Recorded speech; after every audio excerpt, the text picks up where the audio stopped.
दोस्तों, आखिर भगवान श्री कृष्ण ने कहाँ छुपाई थी अश्वत्थामा की दिव्य मणि और आज वह कहाँ पर है? आइए जानते हैं इस रहस्य के बारे में। तो इस बारे में जानने के लिए बने रहें वीडियो के अंत तक। दोस्तों, हम सब जानते हैं कि भगवान श्री कृष्ण के श्राप के कारण ही अश्वत्थामा आज भी जंगलों में भटक रहे हैं। कई लोगों ने उन्हें देखने की बात को भी माना है। दोस्तों, हम सब जानते हैं कि श्राप देते समय भगवान श्री कृष्ण ने अश्वत्थामा के मस्तक से उसकी शक्तिशाली मणि को निकाल लिया था। यह मणि अश्वत्थामा की शक्तियों का स्रोत थी। इस मणि की खासियत ये थी कि इस मणि की शक्ति से अश्वत्थामा किसी भी परलोक शक्ति यानी गंधर्व, किन्नर, यक्ष आदि को आसानी से परास्त कर सकता था। युद्ध में इसी मणि के प्रभाव से अश्वत्थामा के घाव भी अपने आप भर जाते थे। लेकिन अब सवाल ये उठता है कि भगवान श्री कृष्ण ने अश्वत्थामा की मणि को निकालकर कहाँ छुपाया है और क्या आज भी वह मणि इस धरती पर मौजूद है? सोचने वाली बात यह है कि अगर ये मणि धरती पर कहीं भी होती तो अब तक अश्वत्थामा इसे प्राप्त कर लेते और इसकी शक्तियों के कारण वे अत्यंत शक्तिशाली बन गए होते। पर जैसा कि हम सब जानते हैं कि वह इस पृथ्वी पर भटक ही रहे हैं, तो इस कारण से इस मणि के पृथ्वी पर होने की संभावना बहुत ही कम हो जाती है। भगवान श्री कृष्ण ने अश्वत्थामा को श्राप देते वक्त लीला रचाई थी। श्री कृष्ण जानते थे कि अश्वत्थामा जीवित रहते हुए अपनी मणि को कभी ना कभी प्राप्त कर ही लेंगे। इसलिए उन्होंने इस मणि को 5वें आयाम यानी 5th डायमेंशन में रखा है।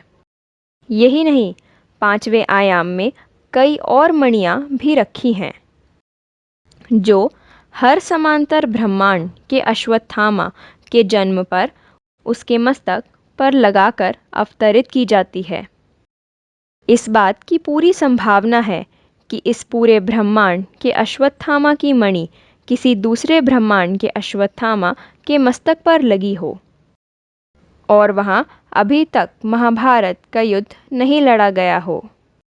दरअसल हर समांतर ब्रह्मांड यानी कि पैरेलल यूनिवर्स में अलग अलग युद्ध चल रहे हैं। किसी ब्रह्मांड में रामायण चल रही है तो किसी में महाभारत।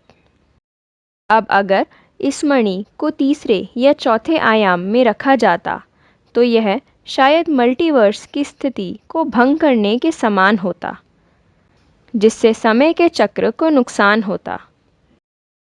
भागवत पुराण और विष्णु पुराण में भी इस बारे में सारे संदर्भ मिलते हैं, जहाँ लिखा गया है कि परलोक की वस्तुओं को ऊपर के आयाम में लेकर जाना असंभव है।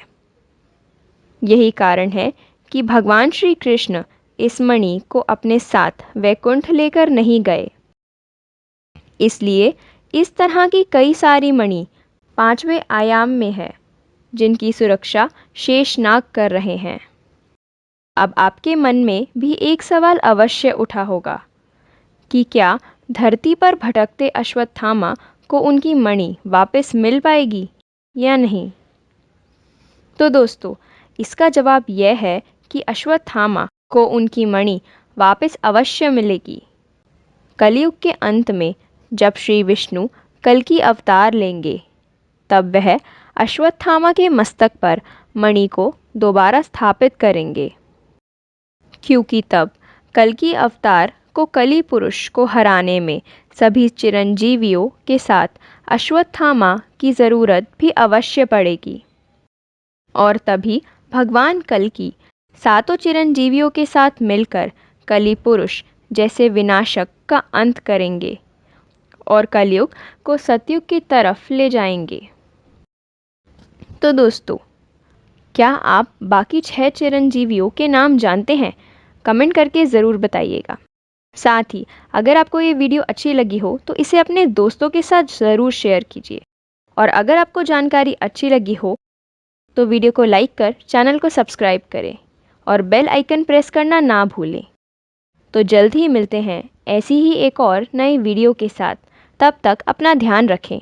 जय श्री कृष्णा।